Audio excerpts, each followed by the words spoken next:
Welcome प्यारे विद्यार्थियों, smart academy के यूट्यूब चैनल पर आपका हार्दिक स्वागत है। आज हम कक्षा 8 के गणित का जो पेपर हुआ है 2023 यानी 8 तारीख को 8/4/2023 को उसके उत्तर की बात करते हैं, उसके आंसर की बात कर रहे हैं। तो पहला अपने पास क्वेश्चन आया था, यानी बगैर टाइम वेस्ट किए हुए शुरू करते हैं। अगर अभी तक चैनल को सब्सक्राइब नहीं किया तो प्लीज़ चैनल को जरूर सब्सक्राइब करें। यानी 5/7 का योज्य प्रतिलोम होता है, यानी क्या होगा, तो इसका उत्तर हो जाएगा -5/7। यानी योज्य प्रतिलोम पूछा गया तो इसका उल्टा हो जाएगा, यानी प्लस का है तो माइनस का हो जाएगा, तो -5/7। फिर दूसरा क्वेश्चन था 1331 संख्या, यानी कोई संख्या 1331, उसका घनमूल यानी कितने की, वो 1331 किसकी घनमूल है, तो वो हो जाएगी 11 की। यानी 11 को यानी क्या करना है, यानी जब 3 बार गुणा करेंगे तो इसका उत्तर आएगा 1331। तो राइट आंसर हो जाएगा अपना 11। फिर एक क्वेश्चन था, यानी क्रय मूल्य किसी वस्तु का 100 रुपये है और 20% लाभ हो रहा है तो उसका विक्रय मूल्य कितना होगा। तो 20% लाभ हो रहा है, 100 रुपये है, तो विक्रय मूल्य हो जाएगा 120 रुपये। यानी बहुत ईजी था, 120 रुपये इसका उत्तर हो जाएगा। फिर एक क्वेश्चन था, यानी 4 पेन का मूल्य 20 रुपये है, 4 पेन का मूल्य 20 रुपये, तो 5 पेन का मूल्य पूछा था कितना होता है, तो 5 पेन का मूल्य कितना हो जाएगा 25 रुपये। नेक्स्ट क्वेश्चन था, यानी बीजीय व्यंजक में कितने पद थे, यानी ये क्वेश्चन आया था इस तरीके से 4x + 3y - 7, तो इसमें कितने पद हैं, यानी कितने बीजीय व्यंजक पद हैं, तो 1, 2 और 3, तो कितने आंसर हो जाएगा, यानी 3। फिर एक क्वेश्चन था, समांतर चतुर्भुज में यानी कितने विकर्ण होते हैं, यानी इसमें कितने विकर्ण डाले जा सकते हैं, समांतर चतुर्भुज के अंदर 2 विकर्ण डाले जा सकते हैं। नेक्स्ट क्वेश्चन था, 149 के घन में इकाई का अंक है, यानी 149 है उसमें इकाई का अंक क्या होगा, तो 149 में इकाई का अंक क्या हो जाएगा, यानी 149 के घन में पूछा गया, तो इसमें इकाई का अंक 9 है, तो 9 को यानी 3 बार जब गुणा करते हैं तो आ जाता है 729, तो 729 में भी इकाई का अंक क्या आ रहा है, 9 आ रहा है, तो इकाई का अंक 9 हो जाएगा। इसी तरीके से एक संख्या थी 10,648 में इकाई का अंक पूछा गया था, यानी घन में इकाई का अंक पूछा गया था, तो 48 में जो 8 इकाई का अंक है उस 8 को यानी 3 बार क्या करना था, 8 से मल्टीप्लाई करना था, और इसका आंसर आ जाता है 512, तो 512 आ जाता है, तो इसमें भी इकाई का अंक क्या आ जाता है 2, तो इकाई का अंक आ जाएगा अपना 2।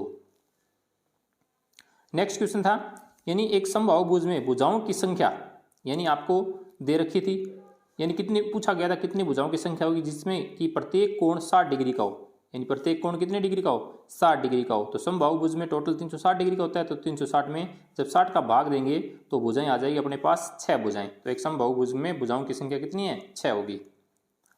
और एक पूछा गया था, यानी परिमाप पूछा गया था कोई आकृति देके, यानी इस तरीके की एक आकृति थी, इस तरीके की आकृति दे रखी थी, उसका परिमाप पूछा गया था, तो इनकी सभी यानी चारों तरफ की जो आकृति है इस चारों तरफ का परिमाप बताना था अपने को, तो उसका हो जाएगा 22 सेंटीमीटर।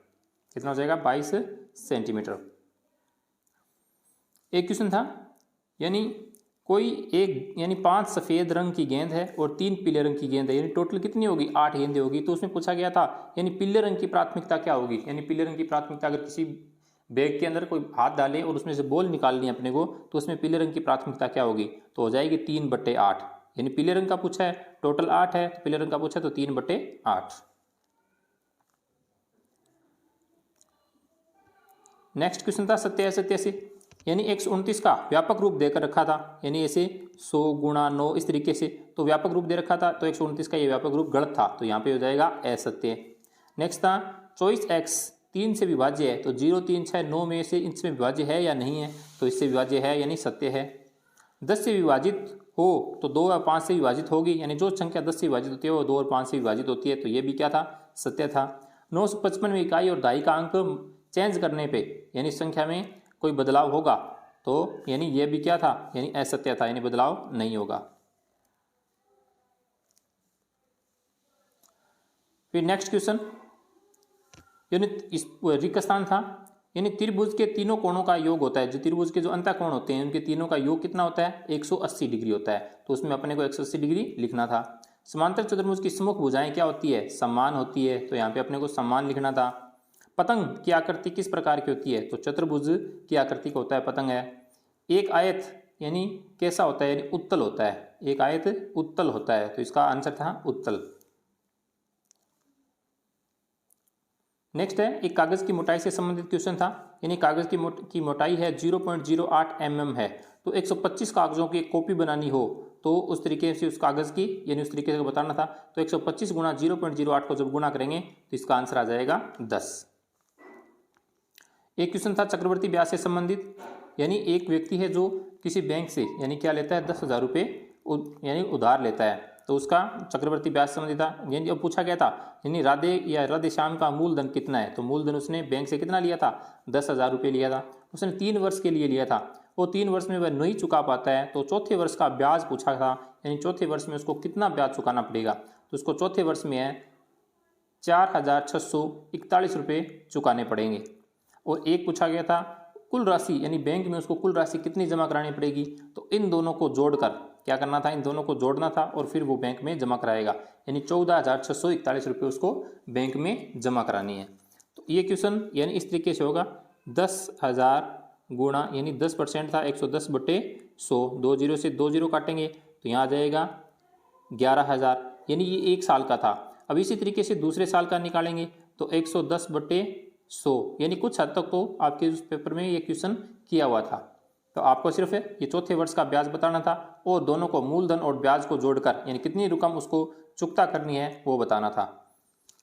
उसके बाद में एक नेक्स्ट क्वेश्चन था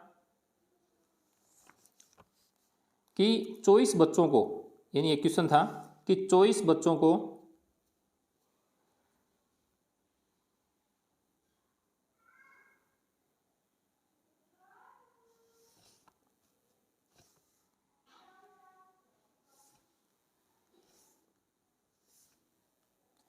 यानी 24 बच्चों को मिठाई देनी है, यानी 24 बच्चों को मिठाई देनी है और प्रत्येक को 5, यानी 24 बच्चे हैं और प्रत्येक को कितनी देनी है, यानी 5 देनी है।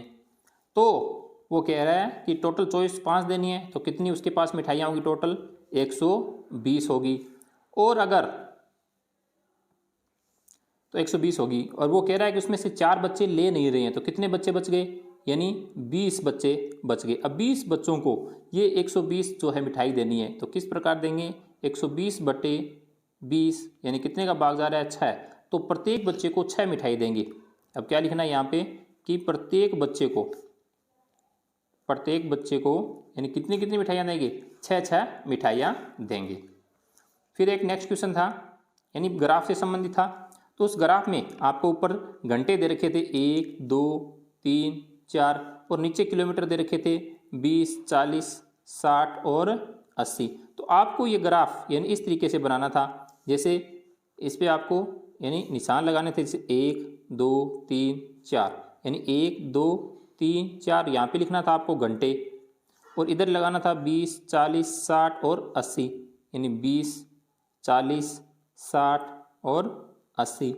तो यहाँ पे अपने को क्या करना था, इनका मिलान करना था, यानी यहाँ पे इसको मिलाना था, इसको इससे मिलाना था, इस 60 को इससे मिलाना था और इसको इससे मिलाना था, फिर यहाँ पे एक सीधी रेखा इस तरीके से डालनी थी। तो ये आपका ग्राफ का क्वेश्चन था। आई होप कि आपने काफ़ी हद तक क्वेश्चन यानी अटैम्प्ट जो किए हैं वो अच्छे तरीके से किए हैं, सही भी किए होंगे।